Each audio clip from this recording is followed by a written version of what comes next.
Face masks as fashion statements while we work to protect each other from coronavirus. It appears face masks are here to stay, and a lot of people are having fun with it. Thanks so much for joining us for the Nightly Check-In. I'm Mark Mullen.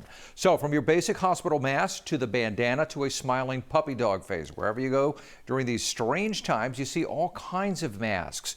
And the necessity of wearing a face mask is also turning into a fashion statement around town.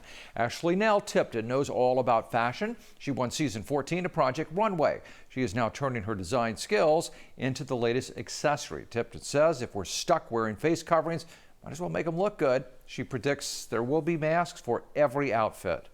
One of our newer designs that we just launched this week has to be our Frenchies. Super cute.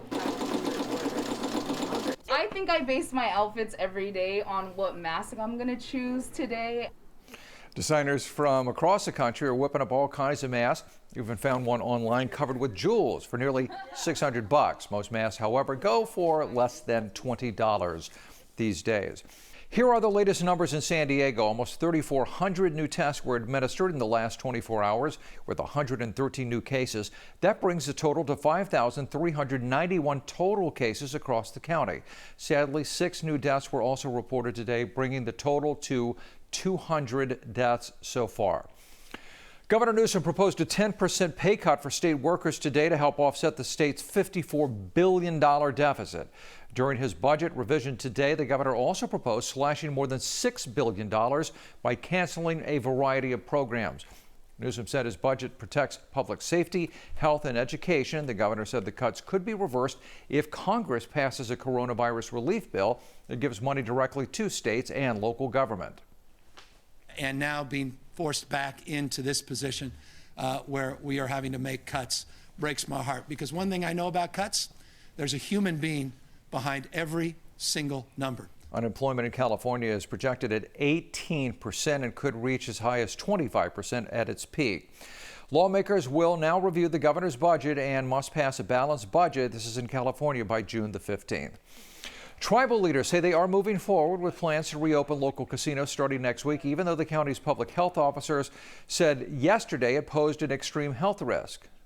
It is very clear to us that tribal nations have sovereign authority.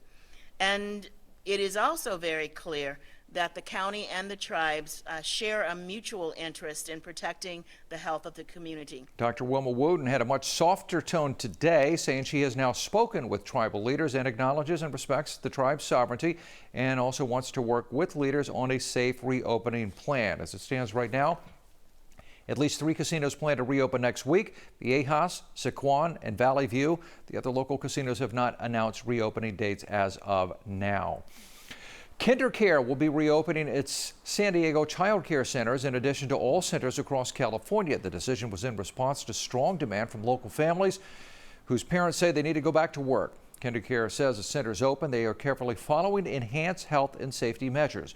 Some of the CDC protocols include teachers wearing masks, daily temperature checks, and social distancing. A warm-up for the weekend? Here's Dagmar. Your Friday is shaping up to be an absolutely beautiful one. There will be a few low clouds along the coastal zones. You're looking at about the mid-70s on average, low to mid-70s, 75, 74, the warmest spot in that downtown South Bay area, maybe Oceanside as well. Inland valleys, also mid-70s, but really mostly sunny skies. There are the mountains. Nice warm-up for you. You're in the mid to the upper 60s. Sunshine from start to finish in the deserts. Unfortunately, you have a warm-up as well. You will be in the mid-70s under mostly sunny skies. Distancing learning has been a struggle for classes that require more hands-on learning, but one Escondido woodshop teacher is still hammering home, sorry for the pun, some important lessons. Could say he's sawing some lessons. This is what a Classical Academy high school teacher, Mr. Lundy's woodshop looked like and sounded like until a couple of months ago. Each year, the class takes a trip to Mountain Shadows Community Home to deliver their handmade signs of hope. Instead of dropping the project this year, Mr. Lundy found a way to make it work. He built the signs, and the students are painting them at home. Then, when they drop them off, he has them record a short video message for the people at Mountain Shadows. It says to make something special, you have to believe it's special. I'm hoping that they'll just be encouraged by it and just it'll brighten their day and make them smile. Good kids. Mr. Lundy was named one of NBC7's Inspirational Teachers of the Month back in 2018. He plans to deliver the finished signs to Mountain Shadows next week. Well, it's been said love knows no bounds, and this next video shows just how true that is for an Illinois great-grandmother and her great-grandchildren. With a little bit of ingenuity, some PVC pipe, and some clear plastic, 85-year-old Rose Gagnon can now hug her great-grandchildren for the first time since the coronavirus pandemic. The plastic hug guard was built by Gagnon's granddaughter, who wanted her kids, the great-grandchildren, to be able to hug their great-grandmother. Got all those generations down? It's going to do it for our nightly check-in. Thanks for watching. I'm Mark Mullen. Have a safe and really good night.